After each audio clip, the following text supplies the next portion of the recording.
Here with. Mert Ozbek. All right, what did you do this weekend? So I came first in Toronto Regionals. Oh shit, first, eh? Undefeated? Yes, sir. Undefeated? All right. The new Pode stuff, you know, that tournament was fun. It was fun. All right. So Any shout outs? Yeah, actually, shout out my sponsors, Upper Hand. Shout out sponsors, shout out cameraman James Kim. You know, Yeah. soon coming first in Nats or YCS. Yo, just wait. Shout out to everybody here. I want to shout out to Brandon for letting me use his deck, pretty much. Like, this is his deck I've been using for 4 months. He doesn't like the deck, so he just gave it to me to play with. And Ben gave me some cards, and Milano and all these guys. Yeah, all right. Yes, sir. All right, what did you play this weekend? We played a hated deck by everyone. We played the birds, the birds, literally flunderies, not your typical lireless birds, your flunderies. All right. So for a typical bird lineup, you have your 3 England, Yeah. you have your 3 Obina, 1 Street, 1 Talkin. All right, pretty standard, yeah. Yes sir. Like, I mean, this card, like, for sure, if you see this in your opening hand, you're nuts. If you see England with map combo, you're nuts. And 1 Street, 1 Talkin. I've seen people run double Street. The reason being is because, yeah, Street can banish like anything from any grave, especially with like the new spite stuff and everything. You want to be able to banish it. Yeah. But I just don't think it's worth it, 100%. I just think that the regular lineup, you'd rather run this. Like, I'm playing a pure 40 card pile. For your other extra birds, you have your double M pen, which 100% mandatory. 1 Ryza, 1 Apex, and 1 Berry Statue. Alright, yeah. I mean, like, bro, everyone hates this card. Let's be real. Like, Berry Statue, searchable for Bino, which is stupid.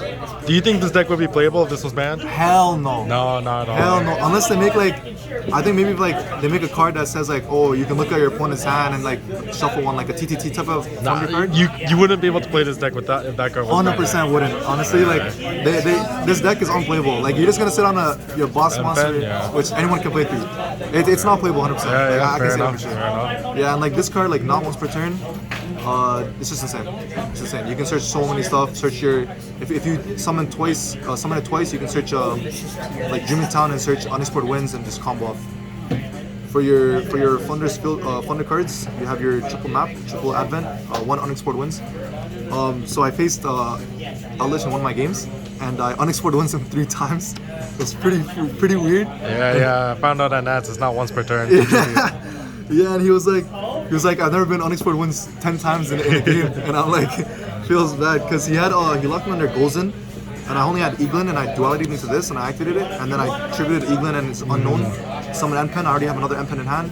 Tribute the Golzen, summon Eaglin again, search Ryza, and the combo off from there. It was just nuts. Like, this card, so clutch, not once per turn. A lot of people didn't know it was not once per turn. And then your Advent to dodge Imperm Veiler. I noticed though a lot of people at Nats were not running hand traps like that. They were all like siding it or just playing like block cards, which is like, I guess like it's okay because it works for them, but I don't know, I kind of got punished facing Floo. Yeah. You have the non-sleep cards are prosperities and your dualities. Yeah, all your consistency cards. Yeah, I have to give them back because, you know, they're my boys. But yeah, it's pretty much like prosperity. Prosperity being able to like dig anything is pretty insane. Like, you dig 6 and you see what you banish too. Because I actually like did come up, especially against like Elich. He put his Elich in the animals one corner, so I linked off into animal to the Elich, and then from there comboed off. And then duality, you know, this deck does not special summon, doesn't matter. So duality was like. You ever want extravagance too, or? Hell no, I don't think it's worth it. Like, I'll be real, extrav banishing random. Like, I think it's a dead card because if you ever like extrav into like, who knows, like it's a blind drawing 2. But I guess like in a sense it's like a bait for Ash Blossom, and then you go prosperity. But then realistically, like, you're banishing 6, and then you're banishing another 6, if anything, and then you're banishing 12, and then your other prosperities and extra, like, literally dead. Then you play your 6 like little somewhat hand traps. Like, yeah, this is like pure hand trap, and then Ash Blossom is 100% medical. Most of the times I was ashing Gigantic. I never once faced Tier, but I was ashing Gigantic all the time, and like they would never summon Toad, and they would just like pretty much like be in shambles from there. D-Shifter, surprisingly, I didn't draw it as much. I literally drew it, like, I would say there was 8 matches in the regionals, like 8 rounds. So like 24 games total you could play. I literally drew it like 6 times. Yeah. I never saw it as much, and I was still cooking people. Like, it was just full combo from there. Then you have your Dark Ruler, Terraforming, fall by your extra spells. Dark Ruler, 100% blowout card. You know, whenever I Dark Ruler like a spite board, like they're in shambles. Like, yeah, they have starter, but then what do they summon? Like, I just have full combo from there, and then it's just a nuts. And it's also like it's good because birds can't OTK, so it doesn't matter. So they just combo off from there, but it doesn't matter. And then Terraforming, switch your map.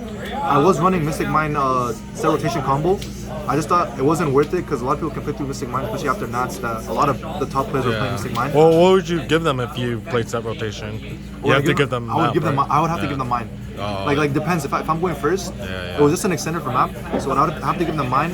And if I have like, my Eaglin would search Raizo, Robino would search Berry Statue, and then from there I would only sit on Berry Statue.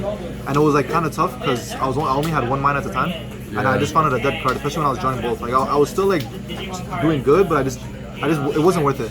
And then you're call by anything like Ash, and it's just insane. And then the two cards that people would debate is the double Dreaming Tongue. So bro, it's nuts. It's not once per turn.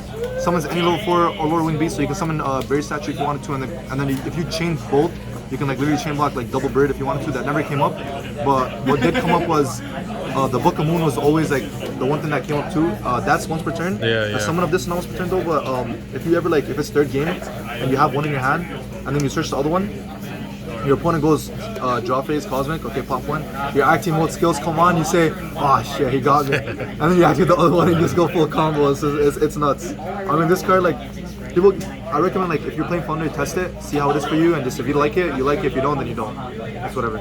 So for the extra deck cards, we play the 4 cards for the extra deck spice that you're about to see. Well, it's not really spice, it's the new card that came out of code that I just think is broken for Founder. Yeah. So yeah, these are like your typical, not 4, but I mean, this is dead, but these 3, because one of the games, my opponent judged my Rubina. I then activated Ultimate Slayer on his XCs, sent my Toad, add back Rubina. It was just full combo from there. Like later on, I couldn't activate Rubina again, obviously, but I mean, it was full combo. You didn't play the fusion one, or the Entis? just Entis or the new one? No, I did right here, but the reason I didn't show it was only because I faced no Splay during the tournament. Okay, It was weird because like I was so ready to face Splay and like just like out them, but I was never facing Splay. But yeah, Entis is definitely a part of the package. Oh, my bad, bro. Yeah, I'm about to do this and I got you. I'm about to do this and I got you. Sounds good. Then you got your Zeus package, your Rosetta Starling, your 9 Gil, and then you're down here into Zeus. If you ever summon this and you need a follow-up, you just detach it, switch it to Lubina, and then you can go into down here Zeus combo, but then you only have like one Zeus just detach. But if you're like, what could come up is like your opponent destroys a card in your field, you activate Zeus and equip another card from there. I guess that's all you can do. But then you have your Link ones. Yeah, pretty much like you're like what I would do is I would include this as well. So the reason being is because like this is usually you're out to like those unaffected cards. So if you're facing like adding Nister and they have the Link 6, the only out is Underworld Goddess. So you just take your Link 3 like Templar and then you just combo out, like you link off. Anima came up, as you know, it took his outlet, comboed, and yeah, like I didn't go into any Link combos besides Anima. And I never have to go into Zeus. I never even got Zombie World the whole tournament, which was like pretty weird. But I mean, yeah, and like this is supposed to be Trouble Sunny.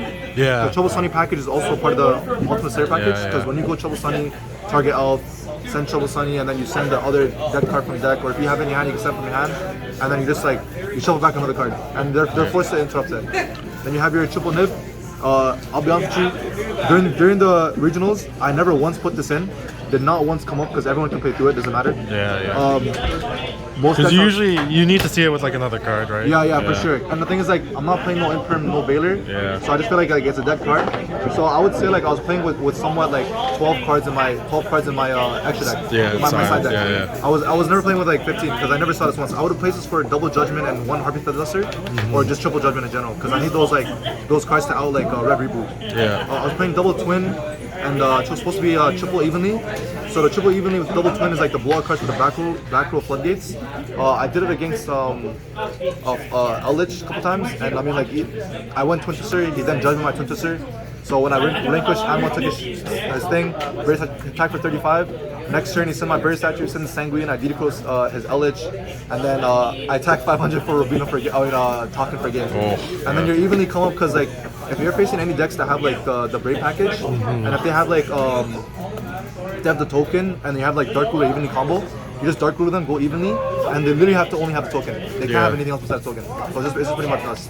Your ultimate, your Happy Featherstorm, I think most broken card in this deck, like it should not be able to be played in this deck. This is stupid. Definitely one of the better Floodgates of the format. Yeah, like for sure. Like I don't know why this deck has this card. Like like is able to play this card because it's pretty stupid. Because if you can sit on M pen with your berry statue, your Dream on your map, the only thing they can out this with is literally Red Reboot. Red Reboot. Yeah. Like that's literally only it. And the thing is too, when people would go like standby, if they ever like activate Twin Twister and pop this, You get to search Duster. you can search Duster. Yeah. It's nuts. I mean, I'm not playing Duster, but before when I was, like, I mean, it's nuts. Like, it was for sure nuts. And then like these 4 cards are supposed to be Ultimate Slayer with the live twin, evil twin monster. Yeah, yeah. Like Ultimate Slayer, bro, I think it is the most nuts card that came out in Potes. Pope. Like, yeah, the Spike cards are good too, but like Ultimate Slayer, bro, I'm even noticing in locals, like everyone is playing it. Like a lot of people are playing it because it's just nuts. It's not once per turn. Your opponent can't interrupt it unless they have like a spell trap. I know, like, I remember facing James Kim when I activated Dark Cooler. He chained his Basil and then chained his Hot Red, yeah. Hot Red, yeah. Like those type of cards are the only way that you can out those type of cards. So it's like, yeah, like you keep a pro player like James Kim. I'll be real. The only way you can out those cards, be a pro player like him, bro. That's all I can say. But yeah, that's pretty much the deck list, and yeah, that's pretty much it. Yeah, congrats, man. Thank you. Any last words? Yeah, I do want to say for everyone that like goes to like these tournaments, because for me, I had fun and stuff at tournaments, and like the whole regionals was like smooth sailing. I just think like the best thing you can do is just go to tournaments, have fun. Like don't be like a bad person. Like as in like don't be like a scum. I would say like a lot of people like. I think like you just have fun like when you just enjoy the game. But nobody at regionals, like everyone at regionals was like so nice and everyone was fun and like yeah, it's amazing. It's an amazing experience for sure. All right, congrats, man. Thank you.